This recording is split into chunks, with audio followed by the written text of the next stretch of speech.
Well, it's the essential addition to any Mexican dish, or you can pair it with some meat fresh off the grill. Here with a recipe in our CI Kitchen from the Family to Table blog is Natalie Kinney Marquez. All right, so I know you've been doing a lot of recipes from your great-great-grandma, but I know your husband and his family background. So this seems more like a recipe that may be a Marquez recipe. And that's why I was so interested in it. So is it really a grandma recipe? It really is. So in her, she has this recipe tin, and my mom gave it to me, and I flipped through all of these index cards where things are typed out there. This is where I found the recipes from the 30s and the 40s. So I kind of know about what time period this recipe box was. And I'm flipping through to side dishes, and it says Spanish rice, and I said, are you kidding me?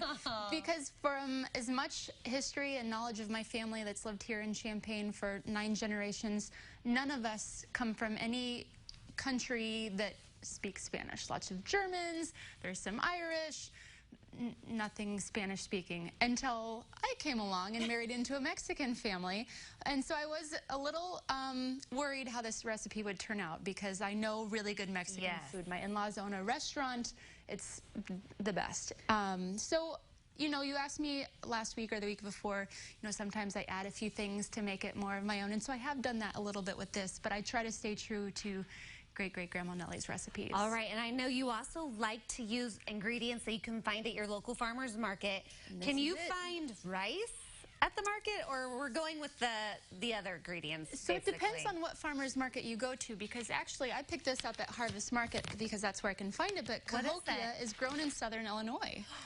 Well, look, it says right there on the packaging, but I don't know what Cahokia is. So Cahokia is in southern Illinois. Oh, it's a city? I'm knowledgeable about Cahokia, as in Cahokia Mounds, that are like on the way to St. Louis. That is a very good place to take your kids to if you're learning about Native American history. I know we've had field trips there before growing up here.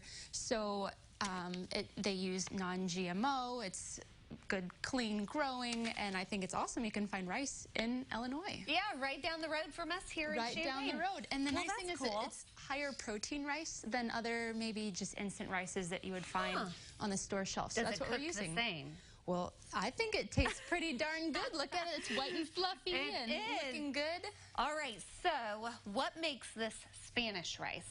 I think it's the fact that there's tomatoes and onions mixed in with the rice, but there's some central Illinois components to this, as in a ton of butter in this recipe, and that's not usually something I would associate with making a Spanish rice. A traditional Mexican-infused rice. Maybe not butter, yeah. You've got some stuff here on the skillet. And this is a great recipe for farmers market shopping, because we have tomatoes, fresh tomatoes, we have jalapenos, which is an addition that I added for a little extra spice. A little kick.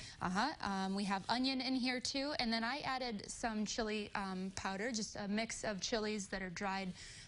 You don't have to add that if you're not into a little heat, but I just think it gives it a little more pop. And so we basically layer this like a casserole. So we have a layer of rice with a little bit of butter. We'll add some of this tomato mixture to it, a little more rice, and then a little more butter, and then we bake it. So it is like a casserole. Kind of, yeah. Interesting. So when you're making these recipes, do you follow her recipe to a T first, try it, and then say, okay, I need to try this next time? Or do you do it while you're making it, make those changes? All of the above. Usually I find that I've gone wrong somewhere because I have a hard time reading the handwritten recipes. Some of them are really old, or the penmanship might be a little beyond my... A little too fancy? Yep. And so I go back and I'm like, wait, what was that again? So, yeah.